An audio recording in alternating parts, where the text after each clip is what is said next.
Hello my dear friends, welcome to my YouTube channel Medical Biochemistry by Dr. Vasan Gusai. Today we will discuss about IQC and EQC. ये IQC मतलब internal quality control और EQC means external quality control. सबसे पहले हम what is quality control, quality control क्या है वो अपन जानेंगे. तो quality control, it is the process to monitor and evaluate the analytical process which produces the patient results for ensuring that the medical decisions can be taken with confidence and to ensure the continuous monitoring of the performance of test analytes. मतलब quality control एक तरह की एक process है कि जो patient के results अपन जो देते हैं, ठीक है, वो ठीक है या नहीं, ठीक है, उनको इवेल्युएट करने की एक एनालिटिकल प्रोसेस है. It's means quality control. Now here the types of the analytical QC is one is the internal quality control and other one is the external quality control. यहाँ पे जो IQC जो होता है वो अपने लैब की सेल्फ असेसमेंट होता है. मीन्स उसमें क्या होता है कि quality check and monitoring of the single laboratory with our own quality control materials. And in EQC में ऐसा होता है कि उसमें सेंट्रल लेबोरेटरी का जो क्वालिटी कंट्रोल के जो रिजल्ट होते हैं वो अपन चेक करते हैं दूसरी लैब के अंदर, उसके साथ अपन कंपेयर करते हैं. Here in external quality control, the quality check and monitoring of the peripheral laboratory results by comparing it with other laboratory results by quality control materials provided from the central laboratory. Now IQC के अंदर जो अपन materials जो use करते हैं, ठीक है, उसमें सबसे पहले होता है स्टैंडर्ड. ठीक है, IQC चेक करने के लिए जो यूज़ करते हैं उसमें होता है स्टैंडर्ड. ना व्हाट इज़ स्टैंडर्ड? तो स्टैंडर्ड मीन्स वो क्या होता है, वो एक one type of pure chemical होता है जिसकी एग्जैक्ट वैल्यू, जिसका एक एग्जैक्ट कंसंट्रेशन नॉन होता है. It's a highly purified substance whose exact concentration is known. और उसका यूज़ क्या होता है? तो patient results can be given after checking the standard on instrument and can be use to calibrate an instrument. Instrument के calibrations के लिए भी अपन स्टैंडर्ड यूज़ करते हैं. So control and patient samples run in the instrument will produce the valid results. Then the other one is the calibrator.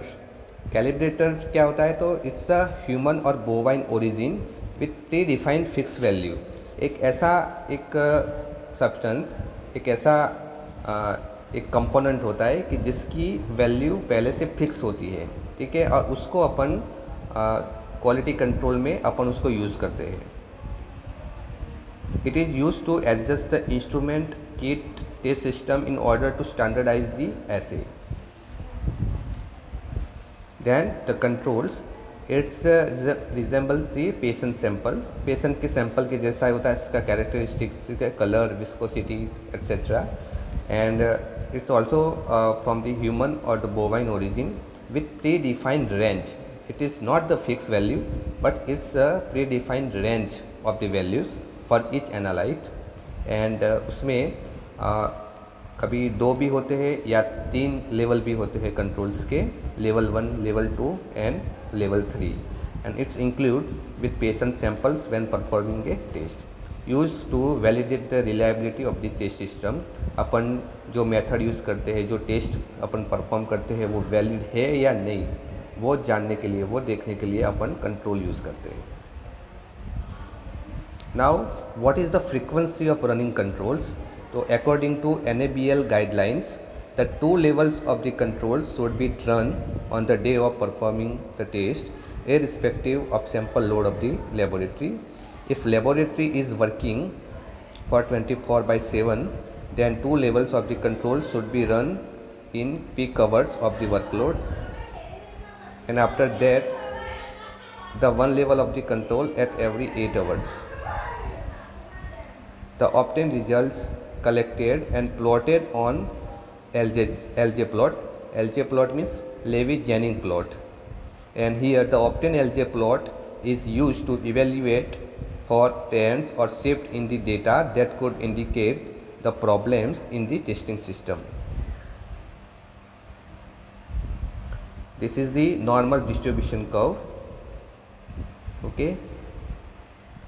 Out of 100 events, 68.7 will fall within 1 SD, 95.4 will fall within 2 SD and 99.7 will fall within 3 SD.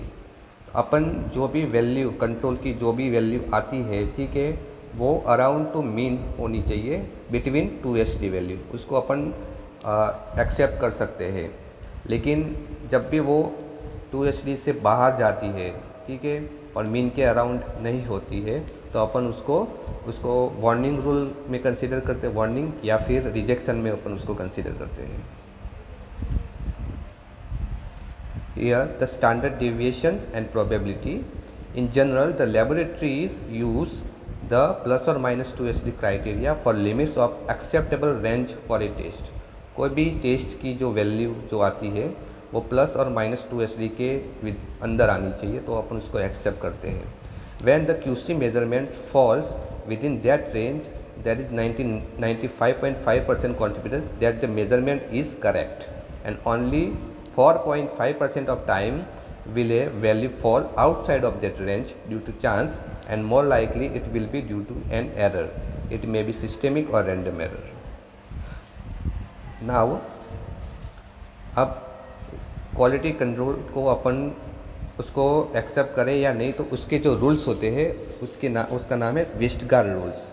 अब Westgard rules क्या होता है? तो Westgard rules are used to define the specific performance limits for a particular assay and can be used to detect both random and systemic errors.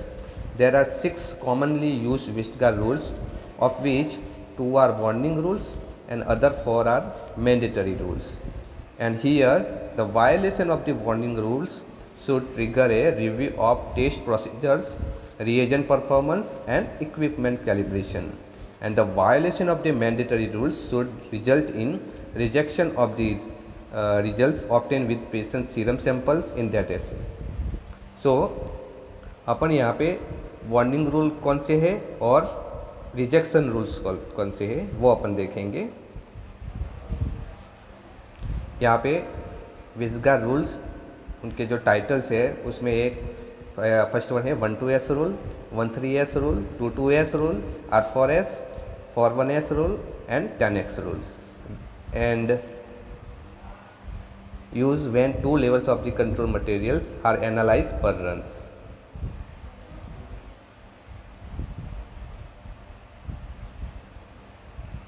ये Westergaard multi rule chart है. ये mean है +1 SD, ऊपर +2 SD, +3 SD और नीचे -1 SD, -2 SD and -3 SD. और ये जो ब्लैक डॉट है वो रन है, कंट्रोल्स की वैल्यूज़ है. सबसे पहला है 12S रूल जो है warning rules. Now what is 12S rule? So when the quality control value exceeds +2S और -2S value, it is called 12S and it is warning rule. So in first run we can we can perform the test according to 12S value, but in rejection rule we have to stop the test. Okay, we cannot perform again up forward then. So what is 13S rule? When the control value is more than exceed +13 or -3S value.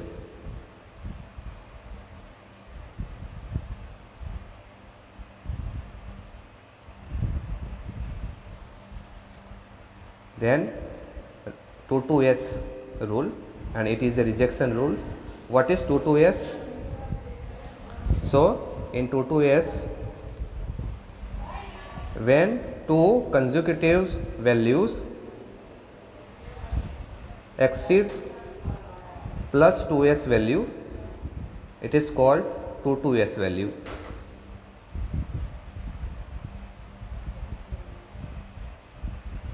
Then R for S rule, in which